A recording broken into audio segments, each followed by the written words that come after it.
تعالوا اتجوزتوا او داخلين على جواز، فالفيديو ده ليكوا علشان تشوفوا ولادكوا اللي موجودين دلوقتي او في المستقبل بيتعمل ليهم ايه، او ايه الحفره اللي بتتحفر لهم. لو انتوا مش مستوعبين او انتوا ما عندكوش الوقت اللي انتوا هتتابعوا فيه اللي ولادكوا بيتفرجوا عليه، فللاسف انتوا غلطانين. تعالوا بقى نتكلم في اللي بيحصل دلوقتي وابتدي ازود الوعي عندكم، علشان انا حالفه 100 يمين لازود لكم الوعي. فيلا بينا مع بعض دلوقتي نشوف ولادنا بيتحفر لهم ايه. حرفيا احنا واولادنا داخلين على كارثه، ولو ما صحصحتوش معايا كده وانا وانتوا كالعاده خدنا في ايد بعض زي ما بقول لكم كل مره، ولو ما اتحدناش للاسف المستقبل زي ما انتم شايفين. الفيديو ده انا شفته امبارح، حرفيا الفيديو ده كارثه، سواء بقى هو AI ايا كان ده معمول ازاي، بس دي رساله بتوصل لاولادنا على ان عادي ان الراجل يكون هو اللي بينجب. لو فاكرين الفيديو اللي فات لما قلت لكم ان عندنا حاجه اسمها تشوهات معرفيه، والشيطان ازاي قدر يضحك على سيدنا ادم بالتشوهات المعرفيه دي، وبالتالي بيضحك علينا احنا وهيضحك على كل الناس في كل الازمان عن طريق التشوهات المعرفيه دي. لو ما شفتوش الفيديو تقدروا تروحوا له هتلاقوه بشرح لكم ايه هي التشوهات المعرفيه. اللي بيحصل دلوقتي ان احنا ككبار التشوهات المعرفيه اللي بتدخل في عقلنا على الجواز او على اننا بدل ما نتحد ويبقى ايدينا في ايد بعض انا وجوزي، لا طول الوقت بيوصل لنا رسائل عن طريق ناس معرفش هم هدفهم او غرضهم ايه، هو ان طول الوقت بيحرضونا على بعض. علشان احنا لما نتحرض على بعض بطبيعه الحال هنكون طول الوقت في صراع، فلما الزوج والزوجه يكونوا طول الوقت في صراع، الاطفال لما توصل لهم رساله زي دي الاب والام مش فايقين ولا فاضيين يشوفوا اولادهم بيتفرجوا على ايه.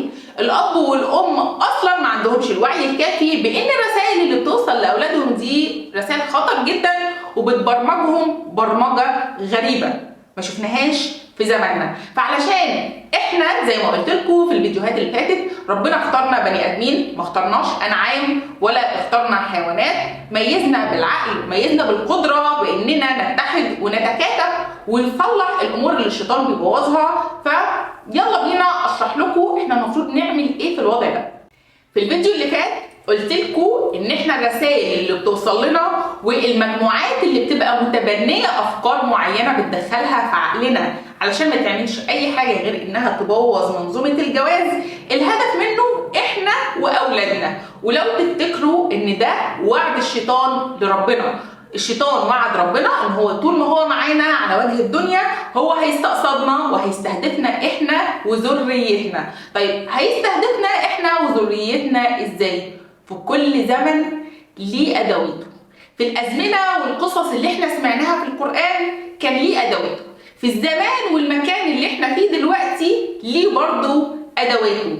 الفتره اللي فاتت كان كل اللي بيحصل وبيترتب له ان احنا كناس كبيره نبقى مغيبين، ما عندناش وعي كافي نفهم ان في خطه بتتعمل علينا، واللي حصل ان احنا وقعنا في الحفره. قعدنا طول الوقت نتخانق مع بعض وطول الوقت نحاول نثبت ان احنا اللي صح والطرف الثاني هو اللي غلط. في الوقت ده اخترع حاجه اسمها الاي بقى زي ما انتم شايفين كده هيستخدموه في ايه؟ في تدمير اولادنا. لما طفل صغير حبيبي مش فاهم الصح من الغلط يوصل له ان الراجل عادي بيحمل وبينجب وبيجيب اولاد، تخيلوا بقى الطفل ده لما يكبر على التشوه المعرفي ده.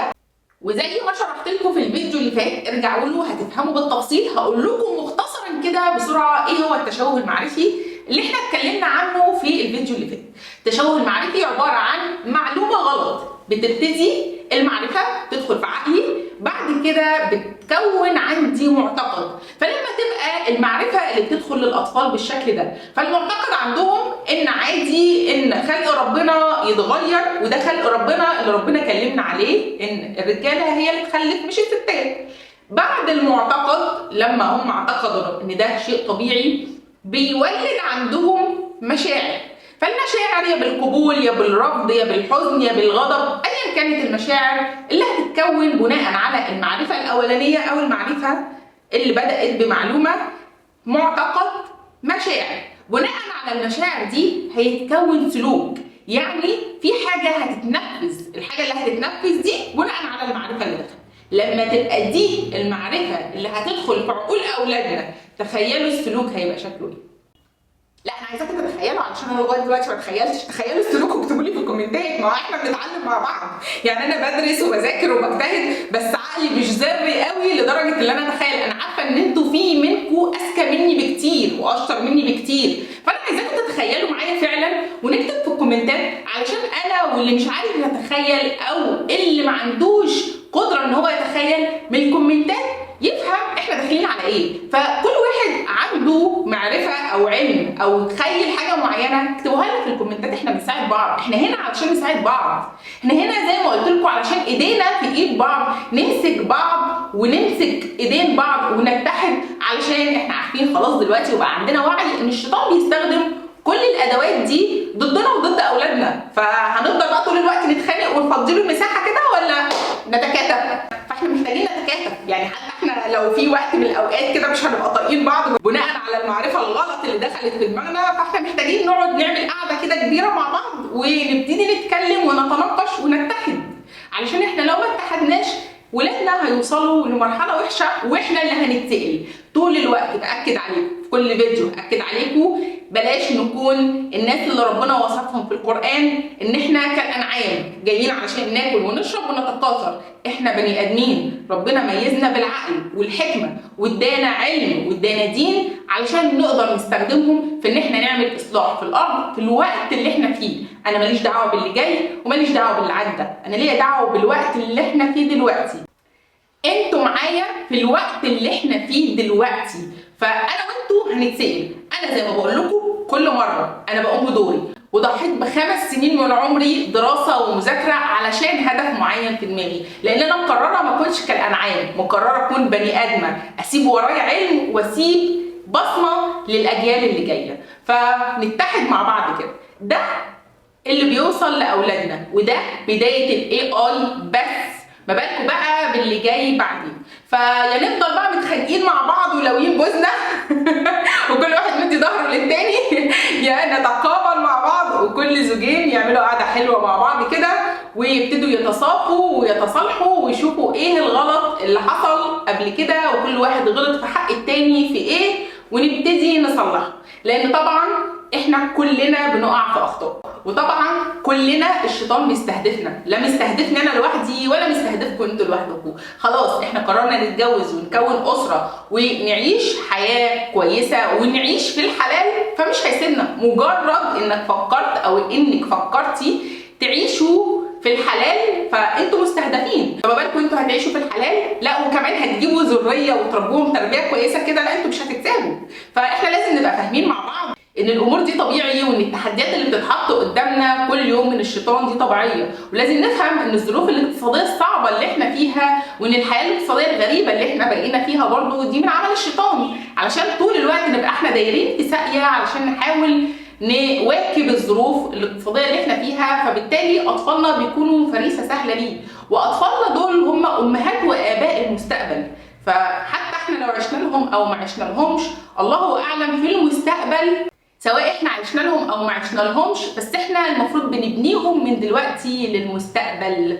فالمستقبل قايم على دورنا احنا دلوقتي. فصحصحوا معايا كده ونبتدي نفهم ونستوعب ايه اللي بيحصل وايه اللي احنا محطوطين فيه. تعالوا بقى نطلع من فلان طلق علان وفلان خان علانه خلونا نطلع بس من السكه دي، خلونا نعمل اصلاح، خلينا نشوف الحاجه الغلط ونشاور عليها ونقول انها غلط ونصلحها، خلونا نبتدي نعدل وكل واحد يقوم بدوره. بلاش نبقى كالانعام عايزين ناكل ونشرب ونتكاثر. كل مره هفكركم بيها علشان حضرتك لو متقمص او حضرتك متقمصه الشخصيه دي، عايزين تاكلوا وتشربوا وتتكاثروا وبتبقوا ضد اي حد عايز يعمل اصلاح او نايمين في العسل وخاربين الدنيا، فوقوا علشان احنا مع بعض في مركب واحد. فنفوق. فان شاء الله في الفيديوهات الجايه هنبتدي نحاول بقدر الامكان ننشر الوعي. والفيديو اللي بعد ده هتكلم في حاجه مهمه قوي، اتبسطت لما لقيت الرئيس السيسي اتكلم فيها. هشرح لكم الفيديو الجاي الفيديو اللي انا شفته، وهشرح لكم انا كان بقالي فتره بعمل ايه. بس الحقيقه لما لقيت ان في انسان عنده وعي وفي بني ادم ربنا رزقه بحكمه وعقل فاهم ومدرك اللي انا كنت بفكر فيه، لا ده انا راجعه بقوه كمان. ففي الفيديو الجاي هنتكلم مع بعض في الموضوع ده. المهم في الفيديو ده تفوقوا وتعملوا شير علشان الناس تفوق، علشان احنا لو ما فوقناش ده بدايه الاي اي.